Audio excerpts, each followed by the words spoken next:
Well, hello friends, David Vos here. And another beautiful day in Oklahoma. And we're going to get right into the second in the series. It's going to be very, very enlightening. We're going to try to understand. Remember, there are lots and lots of people that have scenarios of who's running the world and who are the bad guys. And you know, one person says it's 13 bloodlines that rule the world. Well, I don't really know where they come up with that. They somehow pick out their favorite 13 bloodlines, which many of those bloodlines are for sure very high up bloodlines. But as we said, this goes all the way back to the God Anu. Now that's where you got to start it. And his son Ea, Marduk, who married the prophet Enoch's daughter, Saraphanati. And all of the historians from every historical record, from every nation on earth,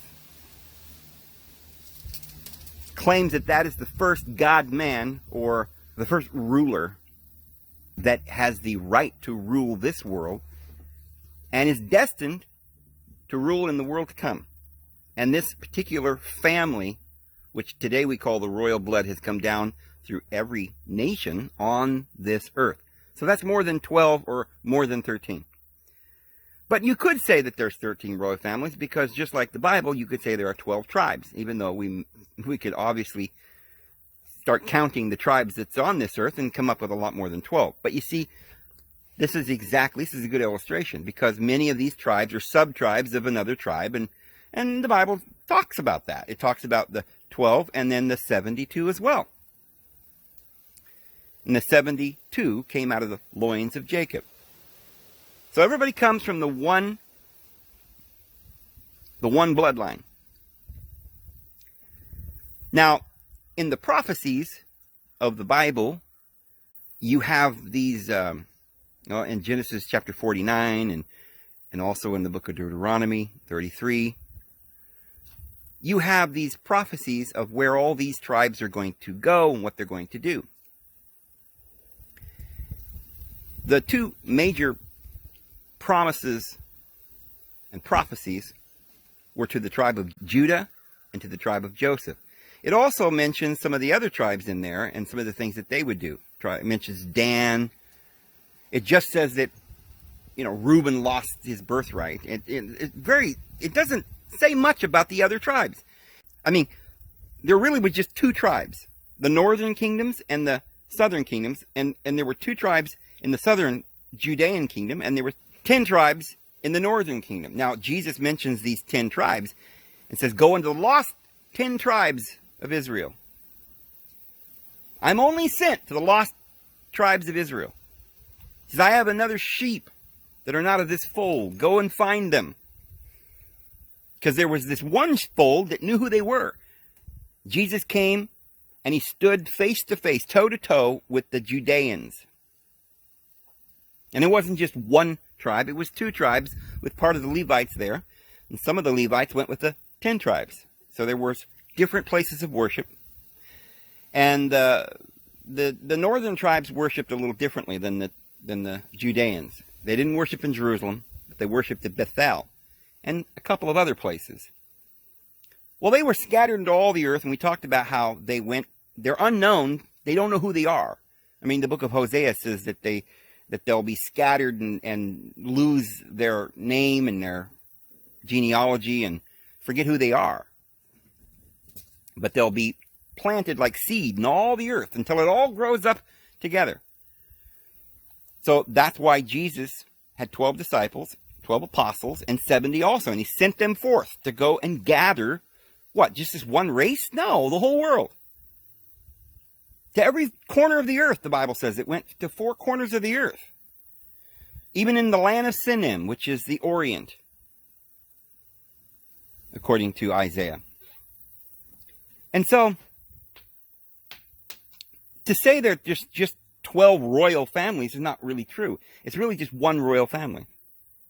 And that royal family is there in Genesis 49 is the Judeans, because they were given a prophecy that the scepter, the right to rule, that's what it means, the scepter, will not depart from Judah until he who has the legal right comes. We all know, at least Christians believe, that that was given to Jesus. Now there was another tribe that was given this great blessing. His blessing wasn't to be just one of the tribes and maybe, a little more blessing than the other 11 or something. No, he was given a blessing to be a multitude in all the earth. So all the 11 tribes, the other 11 tribes, get their blessing in Joseph. In the 10 lost tribes, they all come under the head of Joseph, who was above his brethren, selected and blessed, who went down into Egypt first, married Asenath, which is the daughter of Shechem, the Canaanite, with a royal bloodline back to An in the city of On, the Bible says, or the city of Anu. And that royal bloodline then was carried on from Joseph, like it had been done from his father Abraham, Isaac, and Jacob. And if you look in the pharaohs, the pharaoh means the house of God, the house of An. And as we noted, it's the house of Ea and the house of Marduk, whose son was Thoth, who ruled Egypt for a long, long time, 1,000 years. And all of the stories in Egypt and Babylon, Assyria, about this trinity, Isis, Osiris, and Horus, and, the various trinities throughout the world, all are talking about this exact same thing. The virgin birth, mother goddess, Mother Earth. Ki in Sumerian means earth. And so the Anunnaki is those who from heaven to earth came, according to Sitchin, but we do know that it means heaven and earth, Anki. The wedding of heaven and earth is a better translation. The wedding produces the son, or the royal child, of Marduk. And his name was Thoth, or in Greek, Hermes Trismegistus. The Pontifex Maximus, the ruler, king, God-man who rules the world, the royal bloodline. And that royal bloodline went down to David, King David, because he was of that line of Judah that it says shall have the scepter. And so every nation on the face of the earth traces their bloodlines, their holy royal bloodlines, back to King David. And they know who they are, the Judeans. The rest of the tribes are lost. They don't know who they are. But I guarantee you can take certain families in Mexico to this day that have Rodriguez and Garcia and all of these names that you find in Mexico. They come from Spain. They're royal bloodlines. That's right. Just like you have some very royal bloodlines in Europe and even in Africa. And how could that be? White people and black people are they're both Israelites? Yes, that's what we said. All the peoples of the world. There are royal lineages in Africa. During the Dark Ages, when Europe was arguing about how many angels will fit on the head of a pin, they had great libraries in Egypt. And Jews, Muslims, and Christians were sitting together at tables in the libraries, learning and being educated in this esoteric wisdom. This is where we get the Kabbalah, the Sefer Yetzirah, the Zohar, and this great learning. This science, this knowledge is what gave us Sir Isaac Newton, Francis Bacon, who, yes, was a member of the secret society. That doesn't mean they were bad. It means they were studying the ancient wisdom. But people are misunderstanding. You find so many books these days that will tell you, we're going to tell you who the royal families are, these 13 families. There's not 13. There's one. And it's the tribe of Judah. And they're our brothers. We're all one. We're all the tribes of Israel. It was prophesied that this one family would retain memory and rule over the entire world. So whatever nation you're from, you've got a member of the royal family ruling over you. Whether you're a Tsar of Russia or a Caesar of Rome or the Khazars, or the Nebuchadnezzars. Nebuchadnezzar, Nebo, yeah, that's the Babylonian word for Thoth. Greek, Hermes. And that's the royal bloodline. And so, it had to come through David and Solomon. So Nebuchadnezzar, according to the Talmud and the Midrash, was the descendant of Solomon. Solomon had 1,000 wives. And they went into all the earth. Because when Assyria came in and in 722 and took Israel to Assyria, they began to call them the Scythians.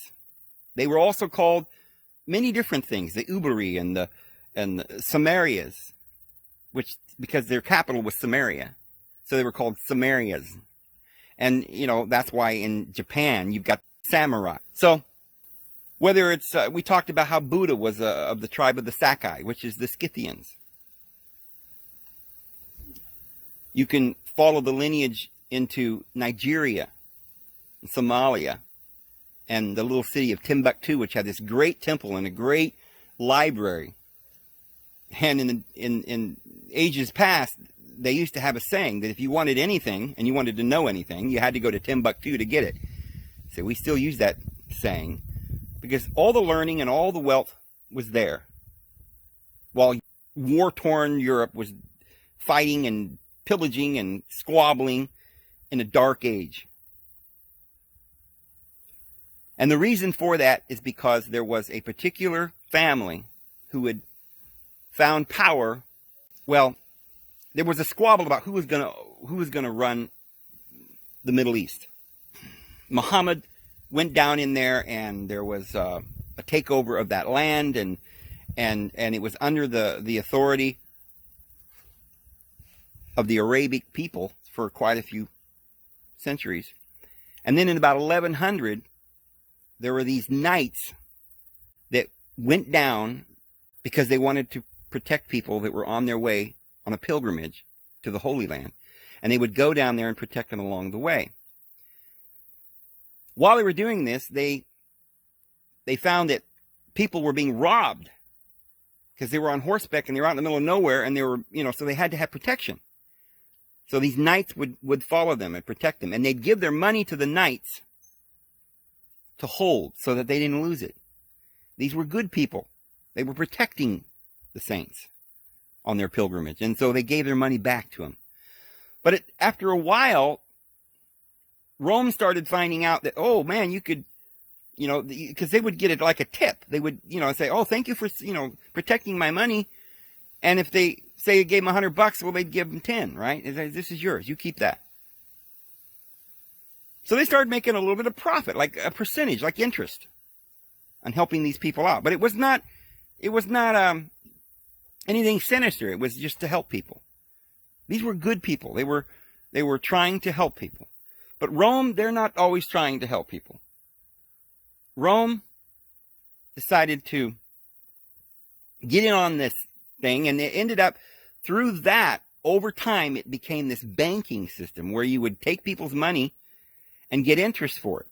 And then it turned into something where there was this one family that had a lot of money, and they found out they could use it to get power. They could loan that money to certain governments.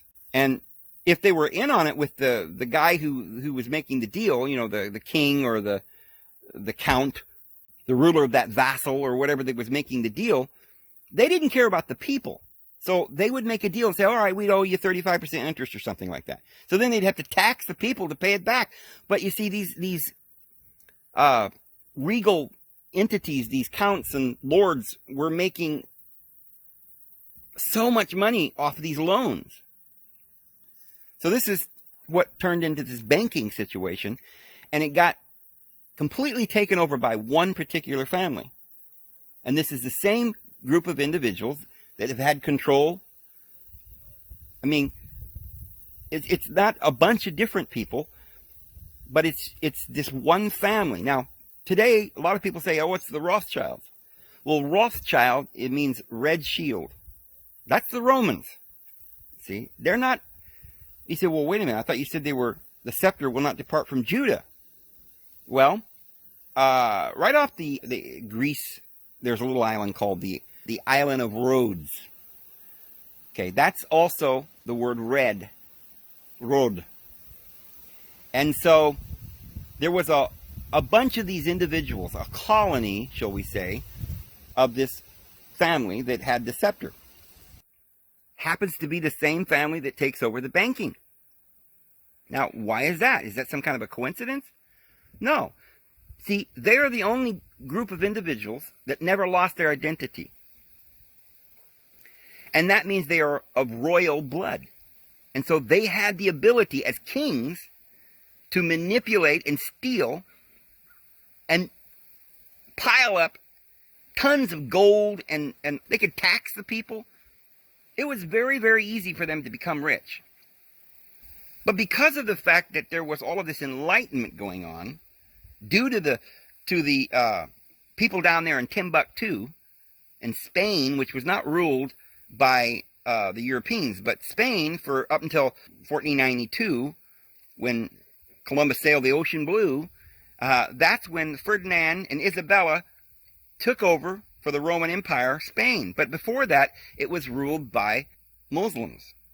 And they ruled the Middle East, Africa, and Spain. And so because they were in peace, they were learning and sitting around in libraries and learning and thriving. This is where all of the great wisdom was coming from. So it was a kind of a war between those who were trying to educate the world, and they could see that Rome was full of darkness, that they were not allowing the people to have knowledge. They were telling them that the earth was the center of the universe, and that the Pope was the vicar of Christ, and the Pontifex Maximus, and they knew that this particular group of individuals were greedy and had fallen and were hurting and torturing people and keeping us down and making us slaves and making royal edicts and having economical councils that was damaging the world. So they were constantly building libraries and trying to make inroads into Europe and build great cathedrals, which were great libraries and institutes of learning, and various types of government which would free the people. And every time this happened, the Catholic Church would come in and excommunicate, and they created this group of individuals called the Jesuits, which were designed to find and make inquiry as to who it was that was learning this wisdom. They called it witchcraft and evil. They burned the library so you didn't know the truth and you didn't realize that you were being lied to. And they were told that all these people were witches, and that's a bad thing. Well, witch just means a wise woman, and a wizard means a wise man. And that wasn't a bad thing. They were studying the esoteric wisdom down there in Spain. So it was a battle of wisdom, and it was also a battle of war, because just as the good side, the esoteric wisdom, had these Masons who were building these libraries, Masonic societies that were teaching these ancient esoteric truths, and then not in secret. They were trying to educate people, but like Jesus, you don't throw your pearls before swine, because there were always this other side that was out to kill you if you reveal truth. This has been going on, all the time. They murdered Jesus and all the apostles, and they were still trying under another government, under the Holy Roman Empire. Now, instead of just the Roman Empire, now it was the Holy Roman Empire, and they were still trying to kill all these believers, these Nazarenes, Essenes, Therapeutae, that were down at Luxor, Egypt. The healers, the physicians who were practicing herbal healing and refused and taught against all of this pharmaceutical drugs and chemicals and shenanigans and ridiculousness. It's always been this way. The esoteric wisdom was a good thing. They were trying to enlighten mankind, but always this other covenant. Remember, there's the two covenants, the new covenant, the old covenant. There's the body of Moses, the body of Christ. The Apostle Paul says that the law was a curse and a bondage to man. He says, you who want to be under law. So I wouldn't stand for an hour to be scrutinized by those who came in to spy out our freedom in Christ. And I withstood them to their face, he said, that you might be having this freedom in Christ. And as Jesus did, he condemned them. And he said, your father is the devil. He's from beneath. My father is above. No, don't stone that woman. My father keeps working, and I keep working. We don't keep the Sabbath. We're not the God of continual slavery, and then you get one day to rest. But you see, our works is the works of love and grace and faith. We help people. It's charity. We have the works of faith, because faith without works is dead. You have to have works, but it's not the works of law. But what James was teaching, the brother of the Lord, was the law of liberty. So there's always been these two errors. The Apostle Paul says they were under a delusion. And our Father in heaven allowed them to be under this delusion, this great delusion, because they would not receive the love of the truth that they might be saved. Because it's simply by grace are ye saved, not that of yourselves, but is the gift of God. So these two sides have been fighting. One side to gain control, and the other side to give us freedom. Thoth was always understood to be the God of wisdom and science and knowledge. Remember, his grandfather was Enoch. And that great pyramid was always called the Pillar of Enoch, which revealed all the sciences. We still have the books of Enoch today, which are books that teach us this esoteric wisdom. Like the Emerald Tablets that Sir Isaac Newton translated. Sir Isaac Newton studied this esoteric wisdom and wrote hundreds and hundreds of pages of esoteric wisdom, far more than he ever wrote about physics and calculus. Yes, he invented calculus. Yes, Pythagoras invented geometry, but not really. They didn't invent it. They got it from the holy priesthood. So these Christians, these Essenes, were being martyred. The Therapeutai from Egypt were being martyred. And one way that they combated it was that, I should say the evil side combated the good side, was by infiltration. So they decided, well, if we can't beat Christianity, let's join them. And they became, under Constantine, you remember, they burned the libraries. They didn't want you to know the truth. But they took over Christianity and they said, okay, now we're the Christians. And I'm the Pontifex Maximus. So, when you read about the original individuals that were down there, these Knights Templars that were building the temples, these were the good guys. So what did the Holy Roman Empire do? Well, they created the Jesuits. And in 1776, the very year that the good guys who came down to us, after the Templars, they became Masons, and they were wiped out, and then they had to go underground, and they became Freemasons, and they came to America on boats. The first time they came here was like in the early 1500s. And there were a nation here of the Native Americans. They had temples here in vast civilization. It was all wiped off the face of the earth. They murdered them and mass murdered them. But not the good guys when they first came over. When they first came over, they said, oh, look at that. That looks like, we're going to name this Rhodes. Call it Rhode Island, after the island of Rhodes off of Greece, which was a home to this royal bloodline. And so the Rothschilds, the Rhodes, going back, were of this scepter, of this particular royal blood. They weren't all bad and they weren't all good. But what happened was, the Holy Roman Empire says, burn it all down. Let's ban them. Let's create an inquisition. And we'll search them out and murder them and kill them. Well, the Holy Roman Empire created a secret society that we today call the Illuminati. And that was started by Adam Weishaupt. He was a Jesuit. And it was just another branch of the Jesuits, of this Inquisition. And they would use this to infiltrate their banking schemes and their pharmaceutical methods. You know, one of the families became the one in charge of the medicine. He became the Medicis. And, you know, so they were all from the same little group.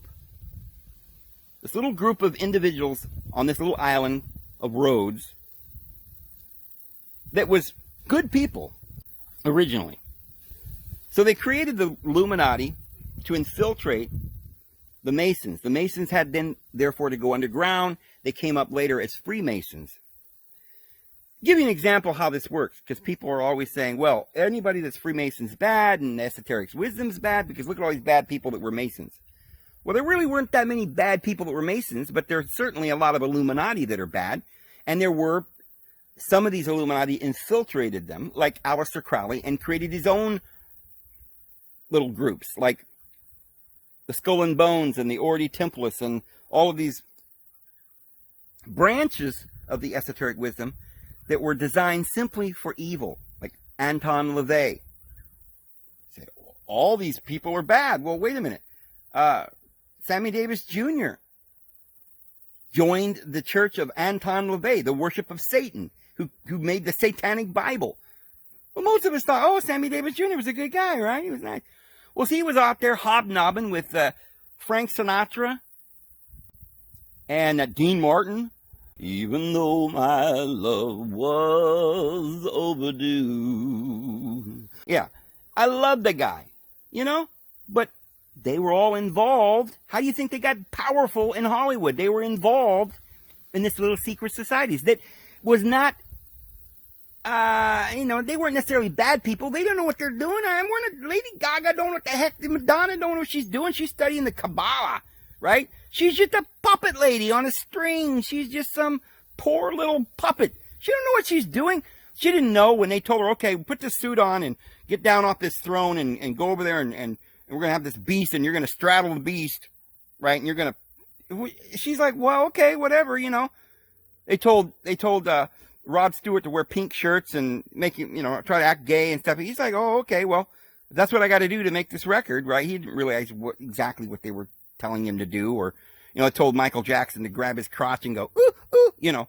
But it was just because they had a plan, and they were using these people, like poor Britney Spears. Oh, hold the snake above your head. See? Katy Perry was a Christian. Michael Jackson was a Jehovah's Witness. Prince was a Jehovah's Witness. They didn't know what they were doing. Dean Martin probably had no idea what he was doing. Neither did Sammy Davis Jr. They brought him into the, you know, to the cult that they had infiltrated to take over Hollywood and to take over the United States. So it's not the esoteric wisdom that's bad. It's the way it's being used, because remember, the Jesuits had a plan. Just as in 1776, the Freemasons came over to the United States and created the Constitution and were good people. Jefferson was definitely involved in the esoteric schools, of the mystery schools. Oh, then he must have been a bad guy. He was a Mason. Yeah, so was George Washington, but he wasn't bad. They were good guys. These were Freemasons. So was Norman Vincent Peale, wrote the book, The Power of Positive Thinking, a Freemason. And he was a good guy. I believe in the power of positive thinking. I just did a video about it.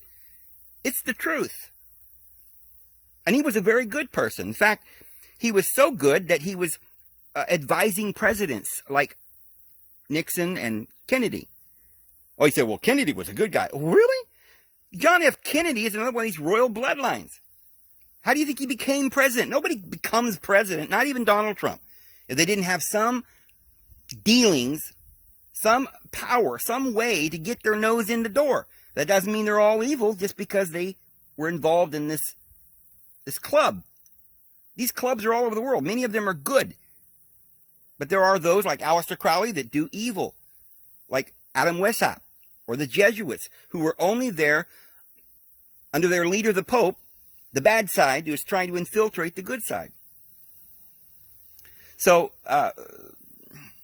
Norman Vincent Peale was advising them, do not let Kennedy become president. He's one of those Catholics.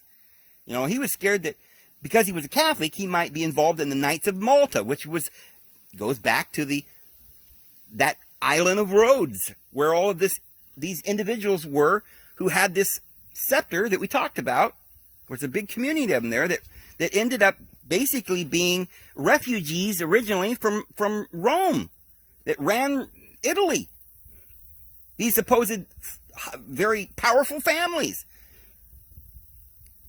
the head of which is the Rothschild or the Red Shield or Rhodes or Rusty. This is the word red. We get the word red. This is the Roman Red Shield. They were very powerful individuals that ended up on the island of Rhodes. And if you think, oh, well, they're all bad. Well, then I thought Hitler was bad. You say, well, yeah, Hitler was bad. Okay, well, why did Hitler go to the island of Rhodes and gather up all of the young men there and try to murder them all? You say you don't believe in the Holocaust? Oh, it's in history books. You can't, you might say, oh, well, they didn't have any ovens over there. Well, yes, they did. Well, of course, the ovens were mostly there as a sanitary procedure. Remember, there was a war going on for years. It's called World War II. And millions of people were dying. They were piling bodies up in the streets. So what are you going to do with them? They were stinking and rotting, and disease was setting in. Pandemic. So they had to get rid of the bodies. So yes, they had ovens. Remember, Hitler was financed by these same people. Well, there's two groups, and they're fighting. They've always been fighting. One had bad intentions, and another group was trying to enlighten the world. Well, Hitler was the bad guy. He was trying to kill the good people. And so you say, well, so you're telling me that those people on the island of Rhodes were good? Yeah, they were. They were the Knights Templars. The Knights that we talked about. They were helping the pilgrims. They were originally called the Knights Templars. Then they were wiped out by the Roman Catholic Church, and they came up as Masons, Templars, Masons. They were still people building libraries. Still good people, helping the pilgrims. And then the Knights of St. John, when they were wiped out another time, they had to flee to the island of Rhodes. And today it's called the Knights of Malta. And it's the most powerful group of people in the world. The Knights of Malta run the world. Well, what happened, Dave? I think you said they were good people. We just explained. The Jesuits infiltrated them and took them over. The Jesuits were all working for the Pope for malicious reasons. They had black robes.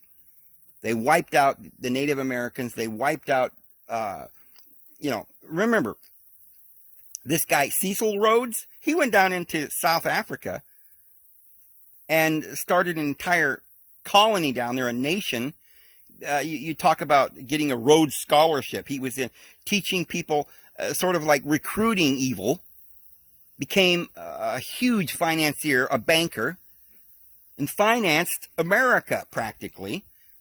Well, not the original Freemasons that made the Constitution, but you see, in 1776, they created the Illuminati to infiltrate them. So they went down and they infiltrated them. And they got control of these groups. And this is why Norman Vincent Peale was concerned that we should not make John F. Kennedy the president because he was a Catholic. Perhaps he was a member of the Knights of Malta. Well, it turns out he wasn't. He was a very low-level Catholic, didn't really even go to church, didn't know what it was about.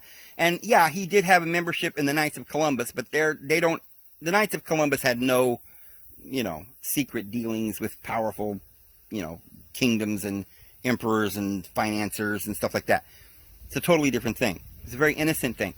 He was just, the young, just little young Kennedy that they thought, oh, here, he's one of the family, let's make him president. He's a Catholic like all the others were, but he was just a young man. He didn't know. They're not all evil. And so once he got in there and he found out that they were murdering the Vietnamese and he found out how they were financing it and he found out what was going on, he said, no, I don't want to do this. And he tried to get us out of Vietnam. He tried to get rid of the Federal Reserve. He tried to do good things. But he wasn't a perfect person. No, they had an entire floor of this big hotel where John F. Kennedy would go and spend the night with his women and have these affairs. And they tried to keep it secret, but then they leaked it. See, they were trying to have something on him so they could always try to have something on a president so they can destroy him. John F. Kennedy decided to go against their wishes and help America. And he trusted the CIA. He was too naive. He didn't understand what was going on. Well, I guarantee that JFK Jr. figured out what was going on. And JFK Jr. was a good friend of Norman Vincent Peale. And they were very good friends with Donald Trump. And they were Freemasons. And so they started coming up with a plan on the good side. Now, yesterday we were talking about a certain man who ran the mob in Chicago, and we never gave his name. But today I'm going to give his name, because you probably already figured it out anyway. And they've already demonetized that video, and they won't monetize it. I doubt whether they're going to change their mind. Who knows? There's no way really to tell this story. In certain parts of this video, there's not going to be any way for me to tell this story without divulging names. So, the guy that ran the Chicago mob after Al Capone was Hugh Rotham. And you probably know that Hillary Clinton's name, her maiden name is Rotham. Hillary Rodham Clinton. Rotham is a very powerful lineal bloodline. It's not one of the bloodlines, it is the bloodline. It's the same bloodline as the Rothschilds or the Rhodes. See, Rothschild is red shield, Rhodes is red, and Roadham is the English way of spelling Rhodes. Roadham, if you trace it back, was one of the very, very first families to own land in England, like back in 900 or 1000 AD. They were the most powerful families in England. And so, who might they be? Well, it's the same royal bloodline. So in one country, they may call them, like up in Germany, it may be the Rothschilds. But in Greece, it may be Rhodes. Well, in England, it was Roadham. Sometimes they just called them Rod. If you go back far enough, the Roadhams were Rods. And, even Roger is spelled R-O-D-G-E-R, Rod. And Roger is a name that they used extensively there. They were related. There were lots of ways that that word came down. You see, if you had a name and your ancestors wanted to migrate to, say, America, well, they would change the name when they would go into the other, so it would be spelled differently because of a different language. If you went to Germany or France or whatever, your name changes a little bit wherever you go. So this is why you've got all these different variations of the spelling, but it's all the same family. So you see, there are very powerful people, such as the ones we've mentioned. Rhodes, who went down to South Africa and started a diamond mine, and then made billions off of that, and then got into the banking and the oil and scholarships, and then took over politics in America, with the Astors. He was John Jacobs Astor. If you were to ask somebody just on the street, with a mic, walk up somebody on the street, say, "Do you know who John Jacob Astor is?" They'd say, "No, I don't. Never heard of him." Seriously, I don't think anybody's ever heard of him. Do you know that he was the richest family in the United States? And he still is. I mean, he's dead many years ago, but his children and his foundation still remain. They created the CFR, basically. They created all kinds of secret societies and institutes and so forth. There was a study done that, about 100 and some odd years ago, the John Jacob Astors owned about 1/15 of all of the wealth in the United States. And that was probably a lowball figure, because there's a lot of these people have so much more money that they put in places you don't even know where it's at. Just like the Rothschilds and the Rockefellers. Well, like the Rockefellers and the DuPonts, okay, these are very powerful people, but they're not different families. They all go back to the same family. And so the Astors, John Jacob Astors, had a particular sort of a pact or a cooperation with Rhodes, and they ran the United States and brought certain individuals of their family and put them in places of power. Now, if you look up the history of the Astor family, you'll see that they had a close relationship with the Clintons, another very powerful bloodline. I guarantee that Bill Clinton is the heir to the Clintons, who is one of this great royal bloodlines going back to the same family. They always keep it in the family. And so Rhodes and Roadham, it's the same family. They set up their headquarters there in New York at first. Remember the Rhode Island, right? Okay. They set up their headquarters there in Chicago, New York. At the time, they weren't dealing so much in those years in Los Angeles, but things change over time. But anyway, these very powerful people were making a lot of money, and they're all related. But they always gave their wealth when they died to their eldest son.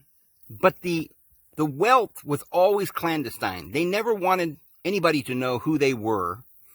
They didn't become famous and tell everybody their name. They got out of the limelight.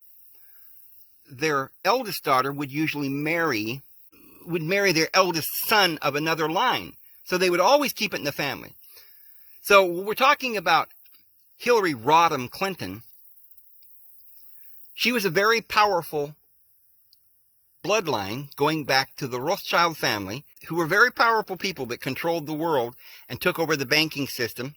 And when we say took over the banking industry, remember, they were always having all of the money. They always had all the money and the power. The good side would do something good to help mankind, and they would come in and take it over. So in that sense, they took over the banking industry that the Freemasons were doing, which they weren't using the banking industry for what these bad guys are using it for. They were just simply helping people and protecting their money. That's all it was. Now they were using it to finance wars and great disasters and manipulate people and put people under bondage. And so they took over the island of Rhodes and the Knights of St. John, and they took over the Knights of Malta and circumvented all of that to the Catholic Church under the Jesuits. And then certain ones of their family came to America and took over the institution here. And so with their wealth, they were able to buy senators, presidents, but it doesn't always mean that they're going to succeed, because everybody's a human being. Like I said, Dean Martin probably was a good guy. Maybe that's why he drank so much. His conscience was bothering him, the stuff he was seeing in Hollywood, right? But when you have power, it's very difficult or money, it's very difficult to just let go. Sometimes you just kind of look the other way. These are just people that had no real ability to stop these people. Now, Hollywood since then has gotten a lot worse. Notice that's why a lot of times they'll use young people, because young people don't know what's going on. Like Britney Spears, they're just young people that have no idea what's going on. They're just being used. So this family came over here, the Astors, and they married into the Clintons, and they married into the Rhodes family and the Rotham family. And this is where we left off yesterday. Because, friends, there is so much that we could talk about, and nobody knows all the details of all of their shenanigans that they've been doing. All we know is that they have got control of our Federal Reserve, our banking system, universities, Skull and Bones, where George Bush came out of, and, Kerry, and all these people are in cahoots together. They're running the show together. These powerful families, they would leave their wealth to their firstborn son. And they would hand that on. Now, in the old days, they would have these huge castles, their estate. And they would hand the estate on to their eldest son, and down through the generations, the eldest son. Well, remember, this John Jacobs Astor, he came to New York City, and he built this huge tower in the middle of New York City. That tower was called the Waldorf Astoria. And that was the most famous tower. It was this big, huge, it was New York.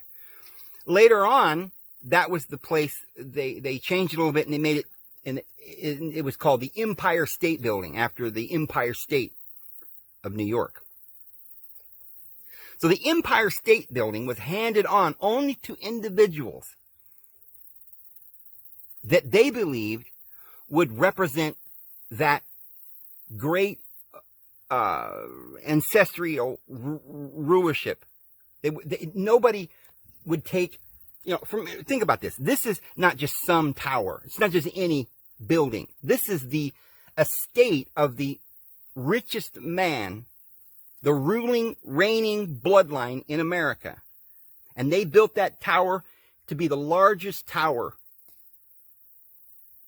Now, at the time, Empire State Building was the largest building in New York City. And it's on 5th Avenue. I think it's on 33rd Street and 5th Avenue. Well, interestingly enough, Donald Trump bought that building. Remember, we talked about how Charles Taze Russell is one of these royal bloodlines. He used to write letters to the Rothschilds, and he was one of the major players in Zionism.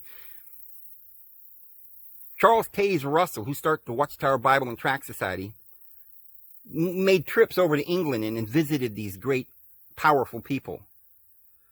Herbert Armstrong, another bloodline name, a royal bloodline name, a very powerful person.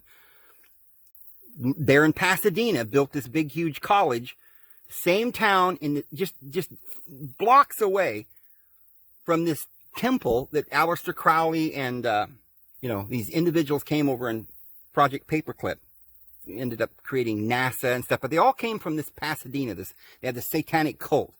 LaVey came from this group. Armstrong came from this group. And they started these religions. And people say, well, Herbert Armstrong was a Christian. Yeah, he was not really a Christian. He went back and reverted to that old covenant. And there are stories that he had multiple wives, was involved in scandals. He made sacrifices, just like the Old Testament prescribed. That God that we're learning now is really the devil, that Jesus said, your father is the devil. So these individuals knew what they were doing, but they would start religions and they would skew it any way they wanted to get the public involved in it. So he was one of the chief individuals, this Herbert Armstrong, that got people to believe that we needed to go back under this bondage again. And so,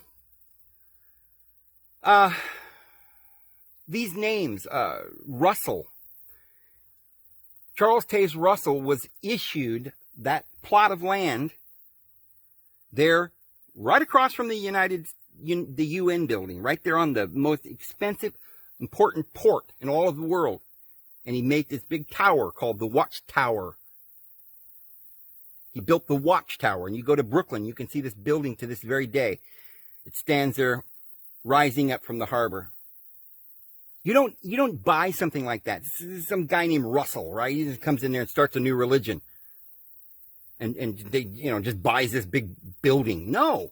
It's issued to you by the Rothschild financiers, the Astors. John Jacob Astor, who runs all the banks under different names now. And Rhodes and these names. And the Clintons. And the Bundys. The Bundys, we're going to talk about the Bundys here because they're another very powerful royal bloodline. Very, very into some strange things. For those of you who may be ex-Mormons and stuff like that, you'll be interested in this part. Stay tuned. Or Jehovah's Witnesses, because you see the Bundys, as we said, Charles Taze Russells went to England on trips to talk to very powerful people and to give these grand speeches where thousands would turn out in these great conventions, and he would push his books and, and the miracle weeds and all this miracle seeds and stuff that he was selling, and when he went on that trip, he took with him someone who was on his board, somebody that was officially a partner with him in creating the Watchtower and Bible and Tract Society, were two Bundys. Very powerful people. All of these individuals worked together. I don't know if you know it, but when Charles Taze Russell died, he died on Halloween night. They say he died in a graveyard. Isn't that interesting, on Halloween night? Something very suspicious going on there. But he had these two Bundys in his elite group that surrounded him and his advisors. Well, very interesting about Bundys, because the Bundy family moved out west with Brigham Young. Now, this is, for those of you who are not too familiar with Mormonism and stuff, don't confuse Brigham Young with Joseph Smith. Joseph Smith is a completely and entirely different thing. Brigham Young actually had Joseph Smith murdered, or those in cahoots with Brigham Young together, because they wanted to do some shenanigans, and Joseph Smith refused to allow them to do this because he was a good man and a real prophet. As we said, there are always individuals who study the esoteric wisdom that are good people, and there's always a war for those who want to swoop in, like Simon the Magus, who wanted to take power, and he wanted Peter to give it to him. But Peter said, no, your heart is full of vile, and he wouldn't do it. And so Brigham Young did the same thing with Joseph Smith. He says, I want this power. And Joseph Smith said, this man's going to lead the people of God to hell. He prophesied that this would happen. And he prophesied that Brigham Young would lead many peoples to the Rocky Mountains and lead them to hell. Well, on the way to hell, they brought with them some Bundys. And if you'll notice, they're very powerful people. I don't know if you remember two of these Bundys that showed up in the news in the last couple of decades. One of them was the Bundys that had the big shootout. They were the ranchers there that in Nevada. Nevada's heavily Mormon, country. I mean, remember Harry Reid was a Mormon. Corrupt, very corrupt, evil man. Mitt Romney, right? Mitt Romney's a billionaire, a corrupt man. Well, Cliven Bundy, I think that's his name, he was also a Mormon. And so you have to wonder then how he pulled off his little charade where he had his men with guns and literally a shootout with the United States government, and somehow or another they didn't go in like Waco and take him out. He actually won. There was a standoff, and he won. They tried to take his farm, and he said, and guess what? I'm a Bundy, and I'm a very powerful person in the Mormon church. There's a lot of Bundys in the Mormon church in that area. Another one you may recognize is Ted Bundy. You say, oh, well, that was that mass murderer. He would do terrible things to young women, and just this one of the worst mass murderers of U.S. history. Well, a lot of what happened with Ted Bundy was covered up. Ted Bundy was also a Mormon. But, a lot of people don't realize it, but Ted Bundy was a very powerful person. They've hushed all that up. He was very high in the church, and he was actually running for governor. He was making great speeches, and he was a head of businesses and doing all kinds of very powerful, important things. And he was working for the occult, the bad side. And they had, he wasn't just some guy that was crazy. Ted Bundy said in an interview once, I remember listening to what he was saying, and he was saying something about how some people thought he was crazy and he would lose his mind and he wasn't in control. He said, no, he was always in control. He never passed out. He never forgot what he was doing. He knew exactly what he was doing. And he said that something would come over him. A spirit would enter into him. And when it was in there, it would tell him, this is what you had to do, and he had to do it. There was no turning back. But he didn't tell us all that was going on. He was involved in some very, there were other people involved with him, some very high up officials in the underground of the occult world. And they were doing these murders. It wasn't just him. He's just the one that got all the blame. And so he got, who knows? Maybe maybe they didn't even execute him, right? Maybe they scurried him off somewhere like Jeffrey Epstein. But they were doing some very evil, pedophilia, terrible, murderous things. And who knows what, we'll never know all the terrible things and whoever might have been involved in that. But he was also a member of this very important bloodline. Now, the Bundys aren't the most important, but they're pretty important. Some people say the Bundys are one of the top 13 family lines. Again, I believe all of these family lines go back to the same family, because there's only one family that has the scepter. And that family is not all bad. In fact, many of them are very good people that gave us esoteric wisdom and taught us great truths. But because of having that power, they're always prone to being tempted. Some of them are working hand in hand. I think you can go online and look it up, but Hillary Rothham talks about how she was family with Rahm Emanuel. That was her family. And she says she used this particular word. It's a Hebrew word that means they were blood. And she meant it. And when she said that, she kind of winked so that those who knew what she was talking about got the point. But see, these families, they work together. The Bundys and the Russells, the Rothams and the Astors. But then, as we said, these very powerful people, not all of them are bad. Many of them get caught up in this, and then they learn later on what's really going on. And they say in their heart, I don't want to be a part of this. So Donald Trump sold that Empire State Building and moved and bought the property a couple of blocks down on Fifth Avenue and built the Trump Tower. So, take that for what it's worth, friends. I believe that is consistent with everything we know about our president. He certainly is a billionaire. You remember how when he first was running, they were saying, oh, he's only got like 3 or 4 billion. He says he's got 10 or 20. Look, if he said he had 10 billion, he's got a lot more than that. First of all, the Trump Tower itself is probably worth, a billion or 2 or 3. I don't know. I mean, when he bought the Empire State Building, he had to have had a lot of money, because that's probably about 4 billion there. Now, he's got buildings like this, the Taj Mahal, and all these different buildings all over the world. They're all worth a lot of money. So, cash in the bank, maybe he does only have 4 billion, but he's got a lot of equity. I'll tell you, you might remember back in the day when they were remember how Mike Tyson likes Donald Trump. Why do you suppose that is? Because, see, Donald Trump is not just hosting the beauty pageants, but he's hosting all of these fights. They were having fights at his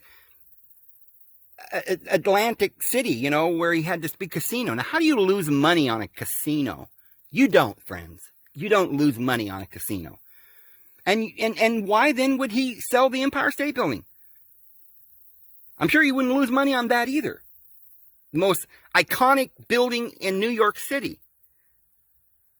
Well, he had a reason for selling that building and a reason for selling the casino. He wanted out of that business. But I guarantee he didn't go broke. Now on paper, it says that he went broke, and because he lost so much money, they say he went bankrupt or something. Well, it was just something that they did on paper. This is what all the billionaires do, so they don't have to pay so many taxes. They declare that they went broke or whatever, and then their taxes go down for several years after that. It's just a standard practice that all of these businessmen do. Warren Buffett, all of them, Bill Gates, and everything else. And if you had billions of dollars, you'd find ways to not have to pay all of the taxes as well, because this is the name of the game. This is how you do it. It's all legal. Okay, it's all legal. But I doubt whether he went bankrupt on that casino in Atlantic City. And I'm sure that this big casino was worth more than $1 billion itself. And if he says he lost money, something must have happened. So there's ways he can transfer money from here to there and to this place and that place. Any good businessman would do that. But there's a lot more going on that we're not really, that we really don't know. And I suspect that Donald Trump, instead of actually having less money than he says, probably has a lot more. You don't become president. You don't get that kind of power if all you got is $1 billion, because there are people like Bloomberg that's got more money. Bloomberg's got like 10 billion or something, and Silverstein, Silverstein bought the World Trade Center, as we said before. And he knew it was going to go down. It's probably part of this, like the Titanic that went down. They had this all planned. They made a lot of money, put insurance on the boat, and then, right? You can read that story on the internet about how they insured the boat, right? Just before it went out to sea. They sunk that boat on purpose. And they had certain individuals on that boat. One of them was an Astor. And that's a story that we can't get into because we just don't have the time. But there's a lot of stuff going down. And there's a lot of individuals like JFK who ended up being a very good man and tried to save us. And tried to help us and warned us. I mean, JFK made a speech before he died to try and warn us about this operation, this secret societies and stuff that's going on. He was trying to warn us. And that's why they had to get rid of him. And that's why they're trying to get rid of Trump. Because he's found out what they're doing, and he doesn't want any part of it anymore. I mean, he may have known these guys and hobnobbed with them at these parties and stuff, but he never did get completely entwined in what they were doing. And they never completely could control him. And remember, he was friends with Norman Vincent Peale, JFK Jr., who they were business partners and very good friends, and they used to meet and go golfing and go and talk privately and plan out what they were going to do. And so we don't really know what happened when JFK Jr. ended up being, ended up missing. The official story is they never found him or his wife. The plane went down. They couldn't find it. Well, I guarantee, friends, something. Either they murdered him and they didn't want to.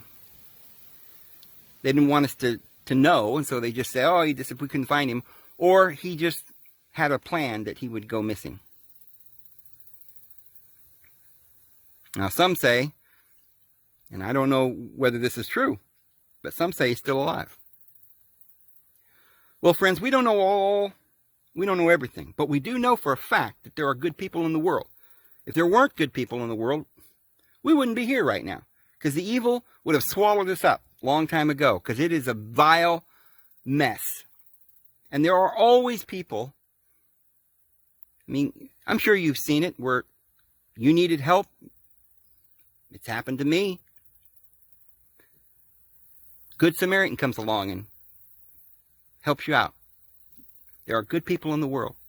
And there are good people that find themselves in these elite circles that learn some very deep things that they can't really tell the world openly, but they have to do something about it, and they know that they're going to do something about it. So, this is what we're dealing with. We're dealing with secret goings-ons, clandestine happenings, people buying and selling.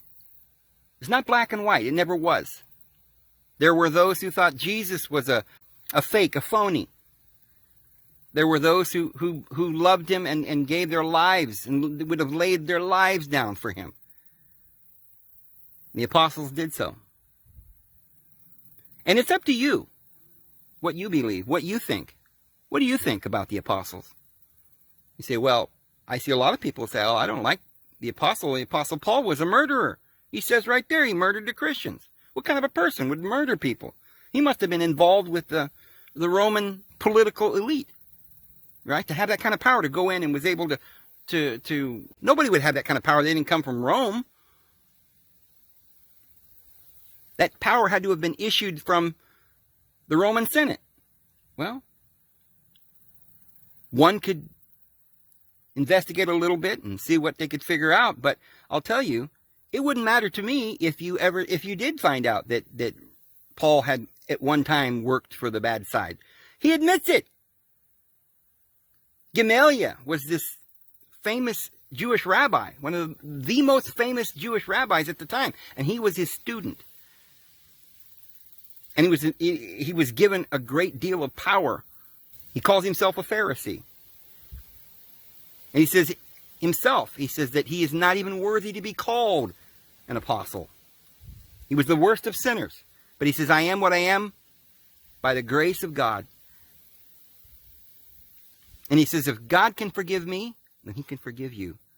You see, when Paul was walking along that road on the way to Damascus, he had a revelation. That's his own testimony. And you have to be the judge. Paul himself says, look at the words that I'm telling you. See how I understand the mysteries. Understand that Christ gave me this revelation after I spent 3 years with the Essenes in the desert. And at the end of those 3 years, I heard words that's unlawful for a man to speak. And I was taken up into paradise out of the body. See, that's what initiation is. If you read Josephus and other historians of that time, you find out that the Essenes would take you in for 3 years. The first 2 years, you gave all that you had to them. Remember in Acts it says that they would come and lay their stuff before the apostles' feet? Well, they gave everything to the apostles, and for 2 years they were taught and initiated into the great truths of these communal societies. They had all things common, communal. And at the end of 2 years, they were told, do you want to go another year? Because over the next year, we're going to give you the words. We're going to initiate into the very powerful information that will open your eyes and give you that revelation so you can literally ascend into paradise and hear those words, which is unspeakable, that you wouldn't tell an ordinary person, because you don't give pearls to swine. So when I tell you these things, it's up to you to do the investigation and to find out and decide for yourself. And you can believe that JFK was a good man. You can believe he was a bad man. It doesn't really matter. History is history. It is what it is, and whether you believe it or don't believe it, it's not important. The only thing that's really important is that you have love in your hearts, and that you finally understand that there's nothing in this world that's worth anything. The only thing that's worth anything is the world to come, which is spiritual. And loving and caring for others is far more important than money and riches. And as Jesus said, they're just blind people leading the blind. The dead men burying their dead. But you come follow me. Now, I'm just giving you this information. You can do with it whatever you want. It's not designed to point out people that we should hate. We should love everybody, including the Clintons and the Russells and the Rothschilds, all of them, because they're all blind men leading the blind. We always offer out our love for everyone who is willing to receive it.